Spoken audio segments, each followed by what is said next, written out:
video ini adalah tugas presentasi beberapa prinsip umum dalam menafsirkan Alkitab. Sudah mempelajari pada mata kuliah hermeneutik PB bersama dosen pengampu Bapak Dr. Baginda Estopul FPDK. Untuk itu, saya Edia Dwi Julia Takubolon dengan NIM 240101181 Prodi Pendidikan Agama Kristen mahasiswa IAKN Tarutung akan mempresentasikan prinsip hermeneutik PB tersebut. Prinsip umum hermeneutik Perjanjian Baru yang pertama dalam menafsirkan Alkitab. Yang pertama, pentingnya memahami konteks dalam menafsirkan Alkitab. Oke, apa itu konteks? Definisi konteks adalah hubungan antara bagian-bagian dalam sebuah teks. Kata konteks berasal dari dua bagian, yaitu kon yang berarti bersama-sama dan teks yang berarti tulisan. Mengapa konteks itu penting? Kenapa? Memahami konteks sangat penting dalam menafsirkan ayat-ayat Alkitab. Karena yang pertama, keterkaitan pengertian. Setiap ayat tidak berdiri sendiri. Ayat-ayat saling berkaitan dan mempengaruhi makna satu sama lain. Jika kita hanya membaca satu ayat tanpa konteks, kita mungkin salah memahami pesan yang ingin disampaikan. Yang kedua, keluasan pengertian. Dengan memperhatikan konteks, kita dapat melihat makna yang lebih luas, yang seringkali ayat yang satu berhubungan dengan tema atau isu yang lebih besar dalam kitab tersebut.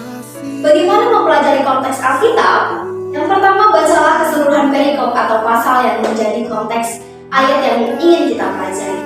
Yang kedua, selidiki keseluruhan informasi yang ada dan pelajari kaitan-kaitannya. Yang ketiga, carilah informasi latar belakang dari mana tempat peristiwa yang sedang dipelajari dengan menggunakan kamus atau ensiklopedia Alkitab. Yang keempat, gunakan referensi silang untuk membandingkan jika peristiwa kisah yang sedang dipelajari dan dicatat dalam Alkitab yang lain. Oke, kita akan mempelajari jenis-jenis konteks. Jenis-jenis konteks yaitu yang pertama, konteks dekat mengacu pada ayat-ayat sebelum dan sesudah. Contoh yang pertama yaitu Matius 11 ayat 28. Marilah kepadaku semua yang letih lesu dan berbeban berat, aku akan memberikan kelegaan kepadamu. Ayat ini sering diartikan ketika datang kepada Tuhan, maka beban berat yang kita alami akan terselesaikan. Atau Tuhan akan langsung melepaskan kita dari beban berat yang kita alami. Namun, jika dibaca secara keseluruhan di Matius 11 ayat 28 sampai 29, di sana dijelaskan bahwa beban berat yang dialami terus harus kita hadapi serta belajar dari Yesus untuk menghadapinya. Contoh yang kedua yaitu di dalam 1 Korintus 11 ayat 5 sampai 6. Perempuan yang berdoa atau bernubuat dengan kepala yang tidak bercadar mendatangkan kehinaan atas kepalanya, sebab hal itu sama saja dengan perempuan yang mencukur kepalanya. Sebab jika perempuan tidak mau menudungi kepalanya, maka haruslah ia juga menggunting rambutnya. Tetapi jika bagi perempuan adalah penghinaan bahwa rambutnya digunting atau dicukur, maka haruslah ia menudungi kepalanya. Ayat ini sering diartikan bahwa perempuan harus memakai tudung di kepala. Namun, jika dibaca secara keseluruhan di ayat 2 sampai yang ke-16, di sana dijelaskan bahwa rambut diberikan kepada perempuan untuk menjadi pelindung, sehingga tidak mengharuskan kita perempuan memakai tudung di kepala. Oke, kita akan lanjut ke konteks yang kedua, konteks yang menghubungkan perikop dan pasal yang berbeda.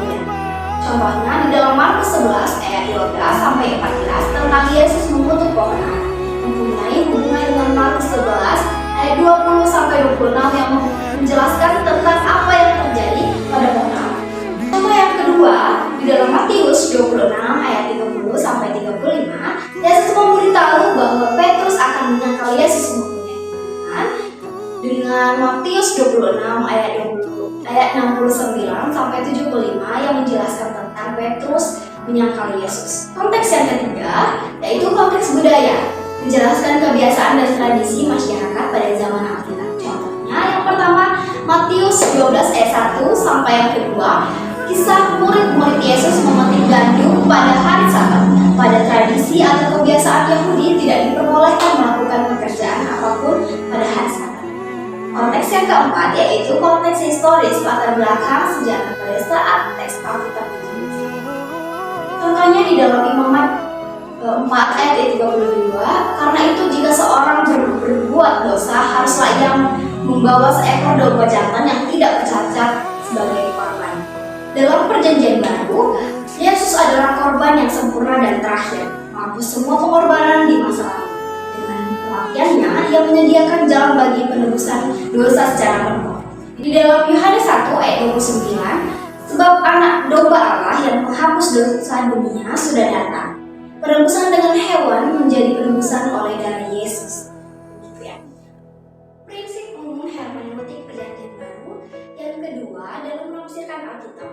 Yang pertama, tidak menafsirkan ayat Alkitab yang bertentangan, yaitu menafsirkan Alkitab memerlukan pendekatan yang sistematis dan bertanggung jawab. Selain itu, salah satu prinsip penting adalah Alkitab tidak boleh ditafsirkan dengan cara yang bertentangan dengan ayat lain dalam Alkitab. Sebagai firman Allah yang diilhami oleh Roh Kudus, di dalam 2 Timotius 3 ayat 16 memiliki kesatuan dan tidak ada kontradiksi sejati. Jika ada ayat yang tampak bertentangan, kita perlu menyelidiki lebih dalam. Ayat-ayat saling mengandung dan seringkali satu ayat menjelaskan yang lain. Oleh karena itu, penting untuk memeriksa setiap ayat agar penafsiran tetap konsisten. Untuk penerapan dalam prinsip umum yang kedua ini, di dalam Matius 5 ayat 39. Tetapi aku berkata kepadamu, jangan melawan orang yang jahat, tetapi barang siapa menampar pipi kiri kananmu, berilah juga kepadanya pipi kiri. Ayat ini mengajarkan sikap tidak membalas kejahatan dengan kejahatan.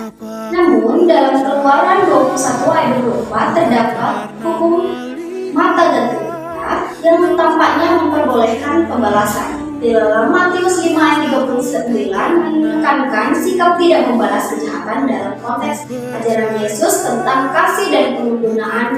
Ia mengajarkan cara hidup yang berbeda dari hukum balas dendam dalam budaya saat itu, sedangkan di dalam Keluaran 21 ayat 24 mengatur pembalasan yang adil. Ia merupakan bagian dari hukum yang ditetapkan di Israel untuk mengatur keadilan dan mencegah pembalasan berlebihan. Kedua ayat ini yang meskipun tampak berbeda sebenarnya saling melengkapi. Untuk memahami kedua ajaran ini, kita dapat melihat bahwa Yesus tidak menghapus hukum, tetapi mengajak kita untuk menanamkan nilai-nilai kasih dan pengampunan dalam kehidupan sehari-hari, menciptakan budaya yang lebih damai dan berkeadilan.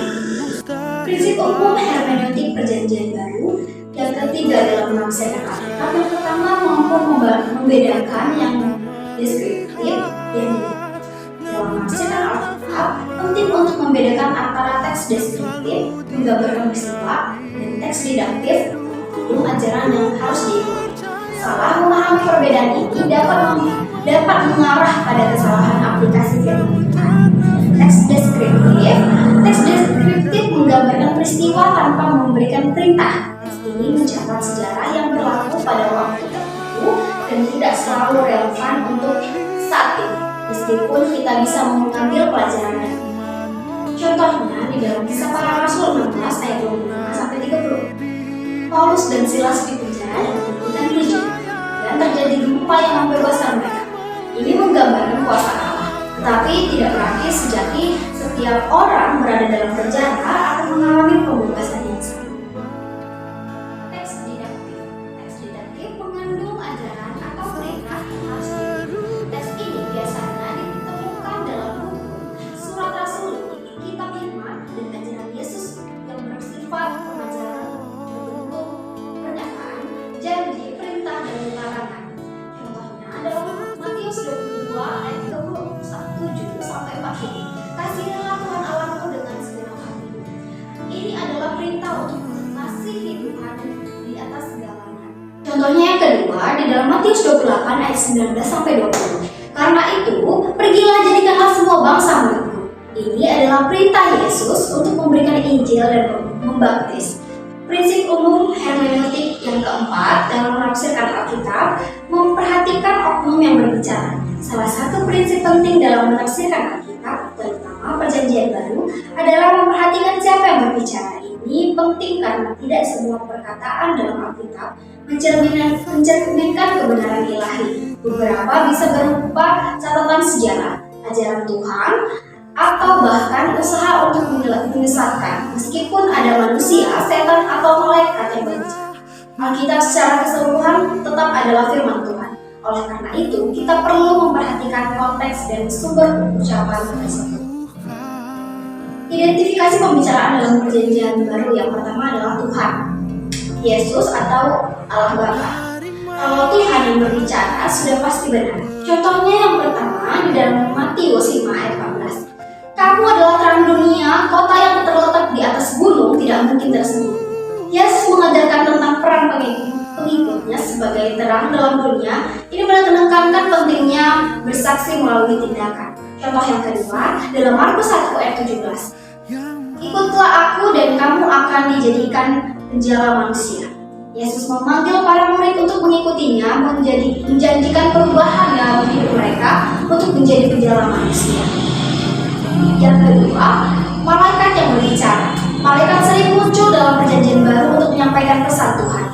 Kalau malaikat yang berbicara sudah pasti benar karena ia adalah penyambung lidah atau penyampai pesan dari Tuhan.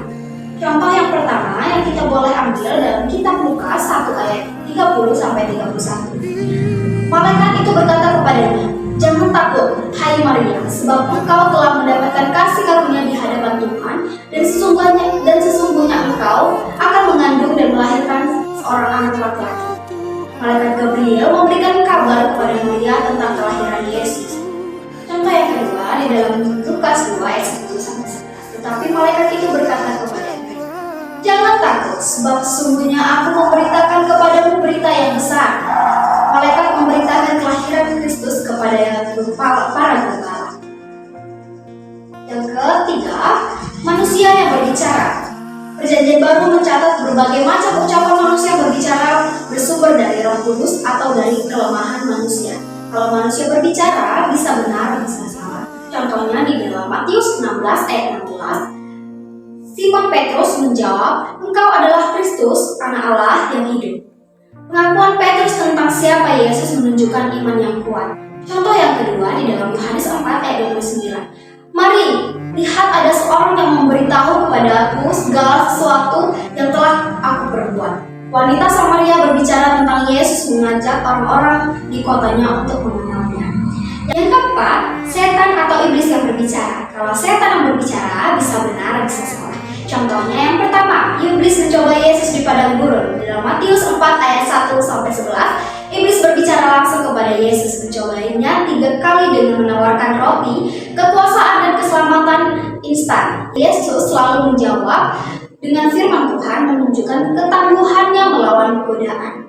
Contoh yang kedua, setan dalam diri orang yang kerasukan di Kapernaum. Markus 1 ayat 23-26. Seorang pria yang kerasukan roh jahat berteriak, "Apa urusanmu dengan kami, hai Yesus orang Nazaret? Kau datang untuk membinasakan kami? Aku tahu siapa engkau, yang kudus dari Allah." Yesus kemudian mengusir roh jahat itu. Demikianlah penjelasan saya terhadap beberapa prinsip umum penafsiran hermeneutik dalam Perjanjian Baru, dan tentu ini bukanlah akhir karena masih ada lanjutan materi beberapa prinsip lagi yang akan kami pelajari dan presentasikan di waktu berikut. Semoga bermanfaat bagi kita dalam menafsirkan Alkitab dengan baik dan benar. Terima kasih. Shalom.